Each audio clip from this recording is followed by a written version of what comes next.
G'day again.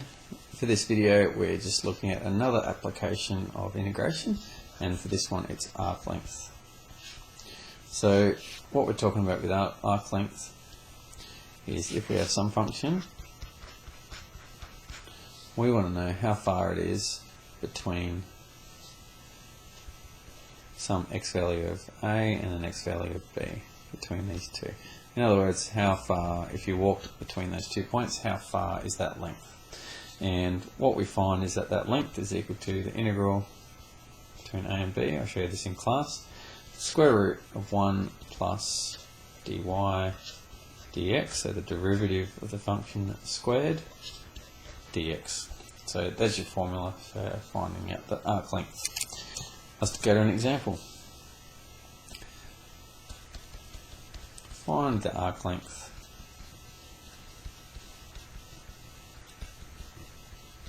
of y equals 2x 3 over 2 between x equals 1 and x equals 3.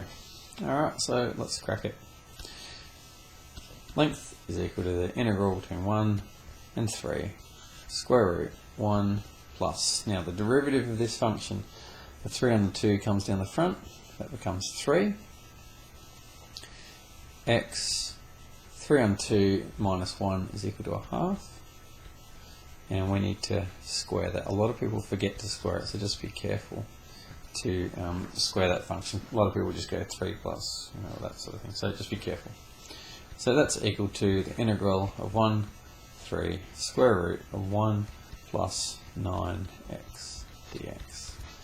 Okay, so that should be looking all comfortable now. Just a little reminder, a lot of people get to here and get stuck. Remember that we know how to integrate anything that has a power. I'll just rewrite it just to show you. That's 1 plus 9x to the power half. Okay, so check your rules for integration. So what happens is that you have 1 plus 9x. You increase the power by 1, so that goes up to 3 over 2. You divide by 3 over 2, and then you divide by that 9, so I'll just divide that like that. Okay, so that's integrating so remember that only happens when that's linear. A linear to the power is always that, so you divide by the 9 and you divide by what the power gets raised to. Okay, so good. I'll just simplify it before I do anything. So that's 2 on 27. 2 27ths, 1 plus 9x to the 3 on 2. Didn't really need to do that, but there we go. Equals, let's put the 3 in there. So that's 2 27ths. We'll just leave that out the front. 1 plus 27 to the power 3 on 2. So just check that I got that right. 3, yep, good. I'll just leave that 2 27ths right out the front. Minus 1 plus 9 to the 3 on 2. Okay. It doesn't look like this is going to come out to anything nice. So 2 27ths, 28 to the 3 over 2. Minus 10 to the 3 over 2. I'm just going to leave it like that. I can't really see any nicer way of doing that. Square root of 10, no, square root of 28. That could simplify something, but I'm just going to leave it. For the sake of today, we'll leave it like that. Remember that the arc length is a measurement of length, so you just need to have units. So I'll just have units there. We're not told what the units are, so we'll just write units. And so that's how we find the arc length. The next part I need to tell you is if your curve is parametric, okay, if your curve is parametric, then the arc length is equal to, it's a slightly different formula between a and b.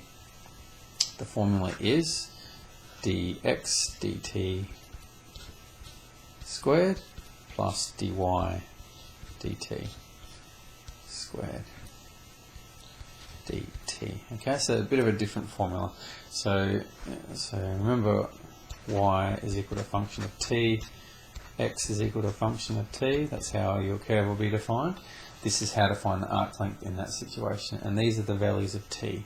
A and B are values of t because you've got dt here. Okay, so just be careful. Let me do an example of that.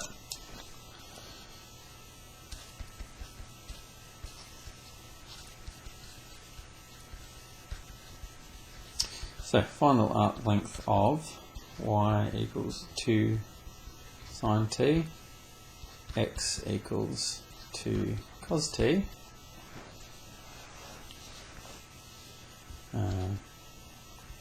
for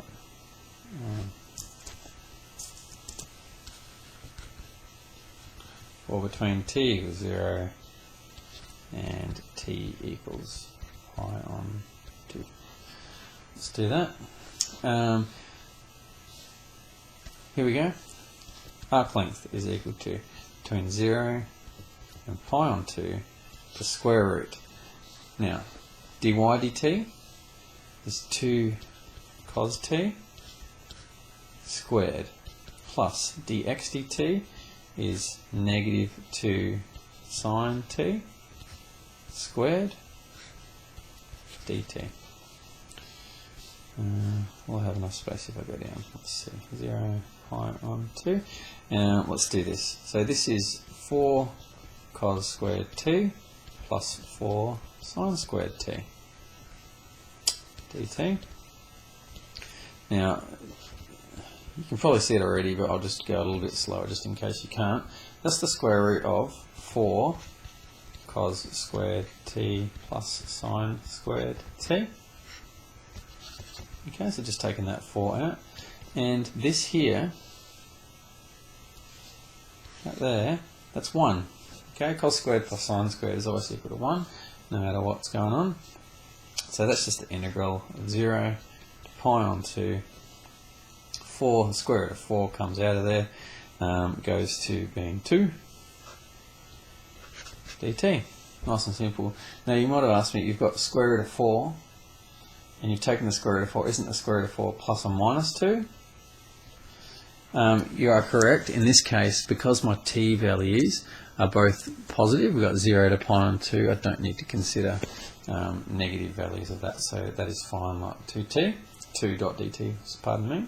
So that's equal to, integrate that, we get 2t integral pi on 2 to 0, which is equal to 2 times pi on 2, which is pi, minus 0, which is just pi. So the arc length of that is pi units. And that's how we do it. So that's calculating arc length in 2 different ways, depending on whether y is defined as a function of x, or whether the curve is defined parametrically as y as a function of t and x as a function of t. So just be careful of those formulas. People always forget to square the derivatives. Enjoy.